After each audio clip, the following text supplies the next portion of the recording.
कैसे बनाया गया, जबकि आज तक तो बड़ी बड़ी बिल्डिंग्स और पुल वगैरह सीमेंट से ही बनते हैं और 100 सालों तक खड़े रहते हैं। लेकिन ताजमहल तो बिना सीमेंट के बनाया गया है, तो फिर कैसे वो करीब 350 सालों से इतनी मजबूती से खड़ा है।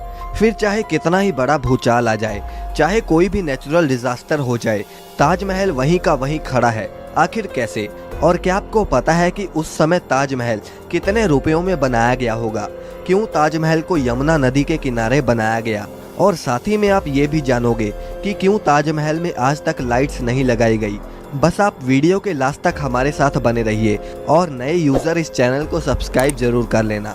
तो चलिए वीडियो को शुरू करते हैं। दोस्तों, हर साल लाखों की संख्या में लोग इस अजूबे को देखने आते हैं।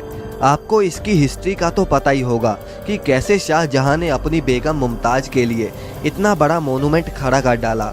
उन्होंने अपने प्यार को मुमताज की मौत के बाद एक्सप्रेस किया था। लेकिन दोस्तों, ये बिना सीमेंट के आखिर इतना बड़ा मोनूमेंट खड़ा कैसे हो गया?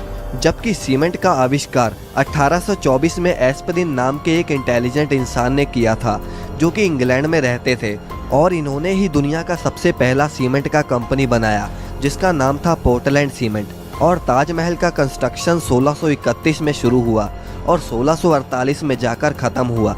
लेकिन बिना सीमेंट के ही ये खड़ा हो चुका था, जिसे आज तक एक भी खरोच नहीं आई। दरअसल सीमेंट के इन्वेंशन से पहले आर्किटेक्ट एक खास तरह के पेस्ट का इस्तेमाल करते थे, जिसमें बहुत अजीब अजीब चीज़ें होती थी। और अगर ताजमहल की कंस्ट्रक्शन की बात करें तो इसमें बहुत सारे सेमी प्रीशियस स्टोन्स जैसे कि अकीक, येमेनाइट, फिरोज़ा, लजवाड, मूंगा, सुलेमानी, लहसानिया, तमरा, ये सब पत्थर यूज़ होते थे, जो कि बहुत ही रेयर स्टोन्स थे।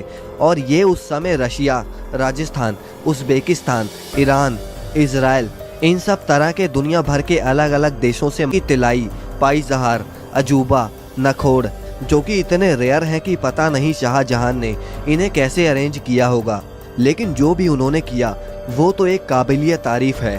और तो और जो सीक्रेट पेस्ट ताजमहल को बनाने में इस्तेमाल होता था, उसमें गुड़, बतासा, बेलगरी का पानी जैसी और भी बहुत सारी चीज़ों को डालकर पेस्ट बनाया जाता था। और ये पेस्ट सीमेंट जितना ही स्ट्रॉन्ग होता था। दोस्तों, जहां बुर्ज खलीफा की नींव बड़े बड़े स्टील के पाइप से रखी गई, वहीं ताजमहल की नींव लकड़ियों से रखी गई थी। अब आप कहीं ये तो नहीं सोच रहे कि भला लकड़ी की नींव 370 साल से कैसे चल रही है? दरअसल इसमें सबसे बड़ा रोल यमुना नदी का है। यमुना सिर्फ ताजमहल को अच्छा व्यू ही नहीं देती, बल्कि अगर यमुना नदी ना रहे तो ताजमहल गिर भी सकता है। इसमें होता यह है कि पहले के इंटेलिजेंट लोगों ने इसमें ऐसी लकड़ी का इस्तेमाल किया जिसमें चाहे जितना भी पानी लगता रहे, वो लकड़ियां और भी स्ट्रॉन्ग होती चली जाएंगी, वरना बाकी लकड़ियां नमी की वजह से खराब हो जाती हैं। और यही वजह है कि ताजमहल के खड़ा रहने में यमुना नदी का बहुत बड़ा हाथ है। और अगर यमुना नदी सूख गई तो ताजमहल भी उसके बिना खड़ा नहीं रह पाएगा। अब दोस्तों, आपने देखा होगा कि ताजमहल के आसपास के चारों मीनार एक दूसरे से परपेंडिकुलर खड़े नहीं हैं। मतलब ये कि वो स्ट्रेट नहीं खड़े हैं, और ऐसा भी जानबूझकर किया गया था। दरअसल ऐसा इसलिए किया गया कि अगर कभी जोर का भूकंप आता भी है तो वो चारों मीनार ताजमहल से दूर गिर जाएं, और इस तरह भूकंप के झटके ताजमहल तक पहुंचने से पहले इन मीनारों में ही ऑब्जर्व हो जाएं, और इस तरह इस पर भूकंप का भी कोई असर नहीं होगा और वो सुरक्षित बच जाएगी।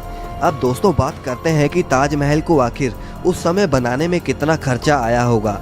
आप जानते हैं कि उस समय 1 रुपए की कीमत भी बहुत ज़्यादा होती थी, और अगर इन्फ्लेशन के हिसाब से देखें तो आज ताजमहल की कॉस्ट आती है अप्रॉक्स 1 से लेकर 2 बिलियन डॉलर्स, यानी करीब 8,000 करोड़ से लेकर 10,000 करोड़ तक इस मोनूमेंट को बनाने में खर्चा हुआ है।